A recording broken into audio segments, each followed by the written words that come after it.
حضرت عبداللہ بن عمر رضی اللہ عنہ سے روایت ہے، رسول اللہ صلی اللہ علیہ وآلہ وسلم نے فرمایا، اپنے گھروں میں بھی نماز نفل پڑھا کرو، انہیں قبرستان نہ بنا لو۔ سنن نسائی حدیث نمبر 1599۔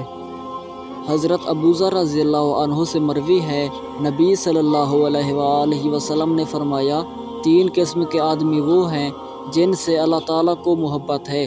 ایک وہ آدمی جو کسی قوم کے پاس آیا اور ان سے اللہ تعالیٰ کے نام پر سوال کیا، اپنی کسی رشتہ داری کی بنا پر سوال نہیں کیا، لیکن کسی نے اسے کچھ نہ دیا مگر ایک آدمی ان سب لوگوں کو پیچھے چھوڑ کر آگے چلا گیا اور اس سائل کو پوشیدہ طور پر مال دیا۔ اس کے اس عطیے کا کسی کو علم نہ ہوا سوائے اللہ تعالیٰ کے اور اس شخص کی جس کو اس نے دیا۔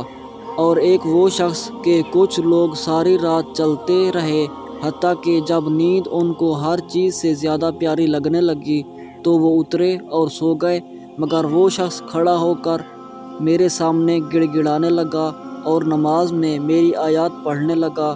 اور ایک وہ شخص جو ایک لشکر میں شامل تھا، اس لشکر کا دشمن سے مقابلہ ہوا، سب شکست کھا گئے مگر وہ سینہ تان کر آگے بڑھا حتیٰ کہ وہ مارا گیا یا اسے فتح ملی۔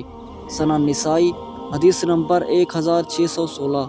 رسول اللہ صلی اللہ علیہ وآلہ وسلم نے فرمایا، تم میں سے کوئی جمعہ کے دن روزہ نہ رکھے الا یہ کہ وہ اس سے پہلے یا اس کے بعد بھی روزہ رکھے۔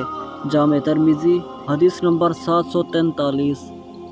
رسول اللہ صلی اللہ علیہ وآلہ وسلم نے فرمایا، ابوذر، جب تم ہر ماہ کے 3 دن کے روزے رکھو تو 13ویں، 14ویں اور 15ویں تاریخ کو رکھو۔ جامع ترمذی حدیث نمبر 761۔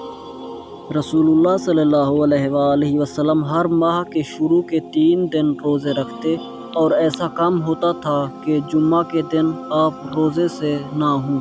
جامع ترمذی حدیث نمبر 742۔